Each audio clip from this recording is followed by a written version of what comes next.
On parle un petit peu de l'actualité internationale au sens plus large, un petit peu même du Proche-Orient.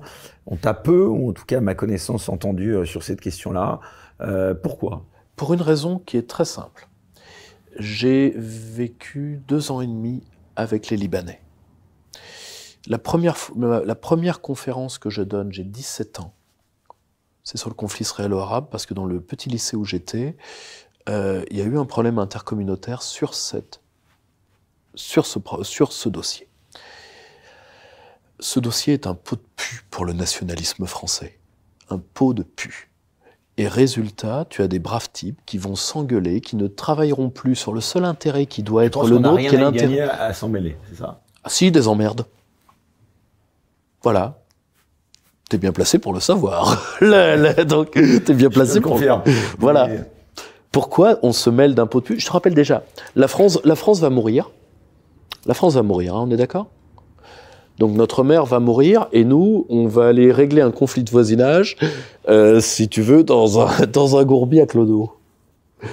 T'es sûr de toi? T'es sûr de toi? Tu préfères pas sauver ta mère plutôt? Plutôt que d'aller essayer de séparer 2 ivrognes qui sautent sur la tronche? T'es sûr de toi? Tu crois pas que c'est une partie de nous qui se joue là-bas aussi? De notre survie? Justement. Alors attends. Pardon. Alors justement, prenons ça. Tu vas voir. Prenons ça. Les 2 camps revendiquent ça en France. Les pro-palos disent oui quand même, si on continue à tuer les Palestiniens, ça va encore défranciser une partie des immigrations qui sont déjà là. Vous vous rendez pas compte, c'est important la cause palestinienne. Et vous en avez de l'autre côté qui disent vous vous rendez pas compte que le gamin qui a tué Thomas Crépol, quand on les interroge, ils disent mais de toute façon c'est pas grave de tuer un Français, ce qui est grave c'est la Palestine. Ce qui est vrai d'ailleurs, hein, ils le pensent tous. Et donc il faut défendre Israël comme on défendrait la France. Okay. Donc d'un côté vous avez le discours Mathilde Panot, de l'autre côté vous avez le discours Éric Zemmour. Très bien. Ok. L'intérêt de la France n'est ni dans l'un ni dans l'autre. Okay. L'intérêt de la France sur ce dossier a été fixé une fois pour toutes par le général de Gaulle en 67. Quand le général de Gaulle dit « Nous avons fait savoir aux peuples arabes que l'existence d'Israël était pour nous un fait établi et que nous n'accepterions pas qu'il fût détruit », Israël ne risque pas d'être détruit, on est d'accord. C'est une puissance nucléarisée, s'ils veulent, c'est une puissance nucléaire, si quelqu'un veut les envoyer par le fond, ils ont de quoi faire sauter toute la zone, ok? Et 2, une vieille tradition d'amitié avec les peuples arabes, parce que, qu'on le veuille ou pas, le Proche-Orient... C'est Villepin. Le Proche-Orient, exact. Je n'ai pas une affection sans borne pour le personnage, mais pour une fois qu'il a eu raison, il fallait pas... Tu vois, le Proche-Orient, il ne faut pas, sinon ça veut dire qu'on est vraiment mort, faire d'un problème de politique intérieure un problème de politique internationale. Si Mokhtar deal en porte-cochère chez nous, ce n'est pas la faute du roi de Jordanie. Ce n'est pas parce qu'ils sont musulmans tous les deux et vaguement arabes tous les deux, quoique généralement, vu d'où il vient, Mokhtar est plutôt berbère que ethniquement qu'arabe, mais peu importe. Ce n'est pas... Sinon, on entre dans une dynamique d'Highlander à la con, où on doit se taper 300 millions d'arabo-musulmans en frontal. Et ça, c'est pas les intérêts de la France. L'intérêt de la France, c'est que cette zone se modernise, qu'elle sorte de l'arriération, ce qui était le but des accords d'Abraham, qui a été un des coups de génie de Donald Trump. Bombardée comme elle est, ça va être compliqué. Je te parle pas des Had Gaza, je te parle de l'ensemble de la zone. Le problème des Palestiniens, c'est que les Palestiniens, il n'y aura pas d'État palestinien dans l'état actuel des terres. Parce qu'elles sont bouffées par les colonies et qu'Israël n'a pas la force de les retirer, cette terre ne sera pas partagée. Donc il n'y a plus que 2 options, soit on les envoie en Jordanie, soit on les envoie dans le Sinaï. Tu crois pas d'une solution à 2 États, toi? Alors, une solution à 2 États, c'est très simple. Autant dire aux Israéliens, vous repartirez par la mer. C'est leur mettre... Tu vas dire aux Israéliens, vous allez... Tiens, on va jouer un jeu. On va faire un État seul. Au passage, des 2 peuples, lequel des 2 sera le propriétaire de la bombe atomique, au fait? Oui, puisque Israël, c'est un État nucléaire. C'est qui? C'est qui? C'est lequel des 2? Ouais. Donc tu veux dire qu'un Israélien va devoir accepter qu'un palo ait la main sur le bouton nucléaire. Oui, ok, d'accord. Ouais, ils vont vachement bien dormir la nuit. Et 2, les courbes démographiques vont jouer contre eux et la plupart vont partir. 3, deux populations, radicalisme religieux, toutes les deux, qui peuvent pas s'encadrer, tu vas les forcer à vivre ensemble. Cool. Cool. C'est sûr que moi, à chaque fois que j'ai envie de casser la gueule à un mec, le plus simple moyen qu'on se réconcilie, c'est qu'on nous attache tous les deux au poignet, qu'on nous oblige à partager le même plumard. Ça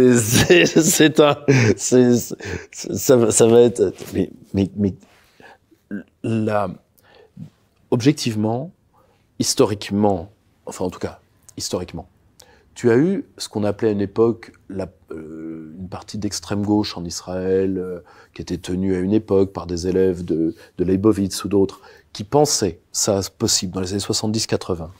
Depuis l'échec d'Oslo, aujourd'hui, il n'y a quasiment que des partis antisionistes qui tiennent l'idée de l'État unique faisable. Plus on utilisera ça, plus on fera le malheur des Palestiniens. Hein. Parce que les Israéliens prennent cet argument pour ce qu'il est, c'est-à-dire une menace, et donc ils se disent, nous on va taper encore plus fort. Voilà. Il faut les séparer, or les territoires tels qu'ils sont, je te rappelle Elle est insoluble cette situation, t'entends alors. Dans l'état actuel de la carte, pour une guerre qui se fait, je te le rappelle, sur 3 départements français, et Gaza c'est grand comme le territoire de Belfort, oui c'est insoluble, c'est pour ça qu'il faut élargir le champ. Donc soit on prend le risque, parce que c'est un risque dramatique pour la région, de faire tomber la Jordanie, soit on ouvre l'option Sinaï. On ne peut pas maintenir les Palestiniens dans l'état... Ça veut dire qu'on ouvre l'option Sinaï.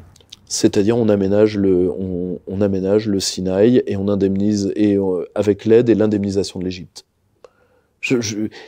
On ne peut pas. Le territoire palestinien est beaucoup trop petit et beaucoup trop émietté, parce qu'aujourd'hui autant les faire vivre dans un gruyère. Et on ne démantèlera pas les colonies parce qu'elles sont déjà beaucoup trop nombreuses. Donc et personne ne le fera. Tout le monde le sait.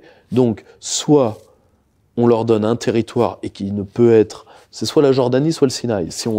Ou alors tu as des options délirantes, de les envoyer dans d'autres parties du monde. À un moment, faut arrêter d'étaler le pu du pot de pu, si tu veux bien.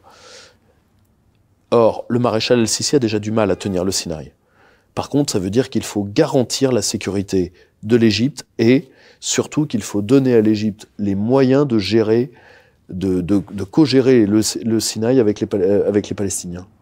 Parce que, où tu veux les mettre d'autres? Évidemment, l'Égypte ne peut pas les prendre et la Jordanie ne peut pas les prendre parce que je te rappelle que les Palestiniens ont ravagé le Liban, ont foutu en l'air la Syrie et que la Syrie a dû faire septembre noir contre eux,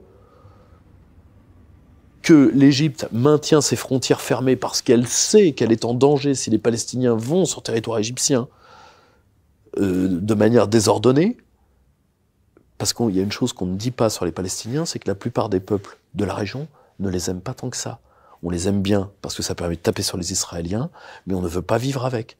Prends un peuple qui est lointain, mais qui a dû vivre avec les Palestiniens parce qu'ils ont vécu, protégés, et là-bas c'était en Tunisie, ça s'est très mal passé. Renseigne-toi sur les années d'Arafat en Tunisie, ça s'est très mal passé. Or, il faut être clair, on ne peut pas, dans l'état actuel de la carte, voilà, les bonnes frontières font les bons voisins, il faut une séparation nette des deux populations. Or, comme c'était insoluble, la diplomatie trumpienne a préféré faire l'accord d'Abraham dans le dos des Palestiniens parce qu'il n'y a pas de raison que toute la zone s'enfonce dans la nuit parce que ce conflit, qui je te le rappelle est grand comme 3 départements français, est insoluble. Donc Trump a dit, bon, j'ai une pomme, elle est pourrie à 30%, mais elle est mangeable à 70%. Je coupe les 30%, donc je m'occupe pas de la question palestinienne. Parce qu'elle pourrit tout le reste. Et j'essaye de sortir toute la zone. C'est le but des accords d'Abraham, et pour l'instant, c'est ce qui colle le mieux aux intérêts français. Alors c'est intéressant quand tu dis que c'est ce qui colle le mieux aux intérêts français. Tu as une position finalement assez singulière sur cette question. Tout à fait. Quasiment peu ou pas du tout entendue. Est-ce que finalement, c'est pas surtout avant tout parce que la France n'a plus aucune influence La France ne peut pas avoir. La France ne peut pas avoir d'influence. La France n'est plus souveraine. Une colonie n'a pas de politique étrangère. Tu vois, si je te demande quels sont les hauts faits d'armes de la diplomatie algérienne entre 1920 et 1940, tu me dis quoi? L'Algérie n'existe pas à ce moment-là. Tu as raison. Tu compares la France d'aujourd'hui à l'Algérie? La France d'aujourd'hui n'existe plus. Point. La France d'aujourd'hui n'est pas prise au sérieux sur le plan international parce que les décisions se prennent entre Washington et Berlin. Point. Mais en revanche, en France, sur notre territoire, là, ça débat entre Mélenchon et les autres. Ah bah oui. Alors chacun fait de la mousse parce que tu as ceux qui ont des brevets, tu as ceux qui pensent que Mokhtar va voter pour eux et que comme le seul moyen de coaguler les masses immigrées, vu qu'elles n'ont pas de vision politique pour le pays où elles sont, parce que profondément c'est des déracinés. Alors faut leur parler comme à des déracinés, donc faut leur parler, tu sais, comme disaient les anciennes pubs de couscous, tu vois, c'est bon comme là-bas. Eh ben je te parle de la Palestine, c'est bon comme là-bas. Et de l'autre côté, tu as ceux qui ont tellement peur d'être traités d'extrême droite vu leur passé, que pour eux le fait d'être plus pro-israélien, d'être plus pro-israélien que pro-israélien, ça fait partie de la dédiabolisation, alors que profondément, premièrement, c'est pas si on est un allié d'Israël, objectivement, c'est pas aider les Israéliens que de faire ça, parce que c'est pas aider les Israéliens que de leur dire vous pouvez taper, et Dieu sait qu'il fallait. Moi, je me mets dans l'optique, à la place des Israéliens, ils pouvaient pas laisser le 7 octobre impuni, c'est certain. Mais ça, c'est certain. Le problème n'est pas là. Le problème, c'est que plus ils ont la main lourde, plus le Hamas a ce qu'il veut, c'est-à-dire qu'il redevient un élément central de la région alors qu'il était en train d'être foutu dehors par la dynamique des accords d'Abraham, plus il va recevoir de pognon et donc plus il frappera les Israéliens à l'avenir. Parce que lui, il s'en fout. Les tunnels, c'est pour lui. C'est la population civile palestinienne qui prend les bombardements. Lui, il est 70 mètres sous terre. Donc bon, t'as le temps de voir venir. Hein. Pour ceux qui ne sont pas à l'extérieur, là, il y en a un qui a été tué au Liban, et pour ceux qui ne sont pas au Qatar ou autre. Donc, si tu veux, le problème, ça va être le renforcement de l'organisation terroriste. Et surtout que le processus diplomatique tel que les Américains l'avaient mis en place, et pour une fois que les Américains faisaient quelque chose d'intelligent dans cette zone, c'était à souligner, était en train de faire passer par le développement, parce que faut pas oublier que beaucoup de peuples arabes, sont des gens à qui on a dit pendant 60 ans que leur pays se développerait pas, que c'était normal que le prince pique dans la caisse, que leur vie ce serait de la merde. Pourquoi ? Parce que Israël existe. Et donc pendant des décennies, l'excuse de plusieurs États pour ne pas se développer, pour ne pas développer leur population, c'était l'existence d'Israël. Heureusement, tous les États n'ont pas fait ça. L'Iran n'a pas fait ça. Et d'un côté, l'Arabie Saoudite, depuis, quoi qu'on pense de lui, l'influence de Mohammed Ben Salman est en train de changer de ce point de vue-là. C'est les effets des accords d'Abraham. Donc ça, je pense que si tu veux, le problème, c'est que nos politiques se jettent sur ce conflit comme la vérole sur le bas clergé breton. Et tu crois pas qu'on a des intérêts sur place, aussi paradoxalement ? À quel niveau ? À tous les niveaux. Okay. Alors, au niveau, objectivement, nous, on a intérêt à revenir dans le jeu multipolaire vis-à-vis de certaines puissances arabes. On a surtout intérêt à jouer l'accalmie entre Israël et l'Iran parce que nous avons des intérêts en Iran qui sont énormes.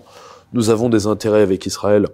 Hanouka à l'Élysée, ça t'a choqué, ça ? Comment ? Hanouka à l'Élysée. Je pense, nos compatriotes ne l'ont pas demandé. Si tu veux, le problème, c'est que la plupart de nos compatriotes, ils demandent à être juste traités comme les autres. Parce que le problème, c'est que, résultat, on sert la soupe à tous ceux qui disent, vous voyez, ils sont pas traités comme les autres, sont traités mieux que les autres. Or, la plupart des Juifs, ils te demandent juste à être traités comme des Français lambda, point barre. Tu vois, et Macron, lui, après, et le problème de Macron, c'est que c'était son en même temps, tu vois. Je sais pas trop quoi dire sur le conflit israélo-arabe, donc je dis rien. Mais quand même, je vous donne un petit Hanouka, alors que personne ne lui a demandé Hanouka. Personne ne lui a demandé. Le problème, c'est que comme il n'est pas la France et qu'il a désarmé la France, il peut pas tenir une position française. Donc, résultat, il tient une position communautariste imbécile. Et le pire, c'est que le surlendemain, tu le verras dans une mosquée pour le même tarif, tu vois. C'est ce qui est normal, parce que comme il y a plus de liberté politique, il y a plus d'État, il y a plus d'État et il y a plus de peuple. Donc, plus d'État, plus de peuple, eh bien, qu'est-ce que tu fais ? Tu fais du clientélisme communautaire. Point barre. C'est aussi simple que ça. La victoire de Donald Trump, t'y crois en 2024 ? Ah oui. Tu la souhaites ? Bien sûr. Tu penses qu'elle aidera à résoudre quelques problèmes géopolitiques? Ah, j'en suis intimement persuadé. Si elle a lieu. Je suis intimement persuadé. Ce que j'espère surtout, c'est... Pourtant, le soutien d'Israël, c'était aussi partie intégrante de Trump. Hein. Mais bien évidemment, mais remettons ça dans le contexte. Le problème, c'est que Donald Trump, oui, il a fait le soutien avec Israël, il a aussi fait, je le rappelle, les accords d'Abraham. Il aurait fini par négocier avec les Iraniens. Il voulait négocier en position de force. Bon, parce que Trump, il fait toujours ça. Il suffit de lire son ouvrage, l'art de la négociation, The Art of Deal. Donc, c'est aussi simple que ça. Alors, et le pire, c'est que il a revendiqué son soutien à Israël, qui est tout à fait réel, pour aussi damer le pion à un camp démocrate qui n'a pas trouvé de mieux que de le traiter d'antisémite. Alors que Donald Trump antisémite, à un moment, va falloir arrêter.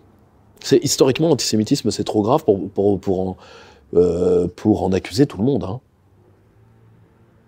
Si tu veux, c'est une idéologie meurtrière, l'antisémitisme. Qui frappe aujourd'hui quiconque se dit pro-Palestine, par exemple. C'est un véritable problème parce que, si tu veux, faut pas oublier une chose. Il faut débusquer les gens, ça je peux tout à fait comprendre, les gens qui veulent du mal à nos compatriotes de confession juive, ça c'est certain. Qui veulent leur faire du mal, qui appelleraient à leur meurtre, etc. Ces gens doivent être arrêtés, il n'y a aucun problème là-dessus. Le problème, le problème, c'est que je ne suis pas pour qu'on criminalise des opinions. Donc, je ne suis pas pour qu'on criminalise le fait d'être pro-palestinien parce que ça donne du grain à moudre à ceux qui vivent justement de la rente de l'antisémitisme en disant, vous voyez, on ne peut rien dire sur ce dossier-là. Et je ne suis même pas pour la criminalisation de l'antisionisme, et je vais dire pourquoi. Pour deux raisons. Moi, à titre personnel, pour moi, c'est grave de vouloir qu'un peuple ait pas sa terre. Pour moi, c'est vrai, moi je suis nationaliste, moi. Pour moi, c'est grave de vouloir rejeter un peuple de sa terre. Alors oui, il a eu sa terre militairement, oui, d'accord, ok. Oui. La plupart des peuples arabes aussi ont eu leur terre militairement. T'as énormément de peuples qui ont pris leur terre, les armes à la main, oui, c'est vrai. Tu vois, c'est vrai. Déjà, moi, j'ai deux problèmes avec la criminalisation de l'antisionisme. Le premier, c'est que déjà, c'est une histoire... Je suis historien des idées, moi, de base. Avant d'avoir mes formations internationales. L'antisionisme, historiquement, c'est une histoire juive. Parce que tu as énormément d'antisionisme religieux qui vient de certains groupes, les Naturei Karta et autres, qui sont des groupes de juifs craignant Dieu. Donc, si tu veux, tu vas interdire à des gens, c'est-à-dire que si tu mets en prison quelqu'un pour cette opinion-là, tu risques déjà d'y mettre des juifs. Ça poserait problème, on est d'accord, toi et moi. Bon.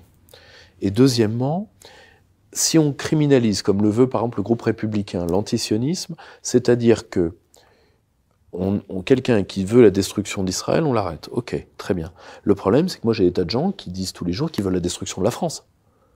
Donc tu as le droit de vouloir la destruction de la France en France, mais tu n'as pas le droit de vouloir la destruction d'Israël. Ça pose un problème. Tu vois, ça pose un problème. Et surtout, il y a un aspect qui me choque.